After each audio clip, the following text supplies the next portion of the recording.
Hi! In front of me is Motorola Razr 30, and today I would like to show you how you can change default apps.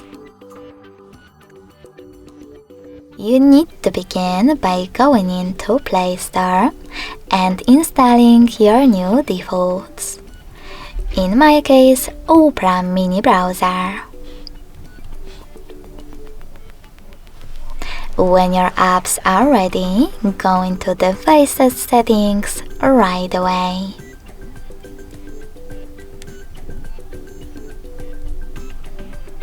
Now you need to scroll down to access apps. Tap on Default Apps and click on one of those options. I want to change my browser app, so I have to click here. Click on my new downloaded one in order to apply it.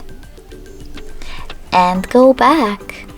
So when I do that, as you can see, my default app has changed.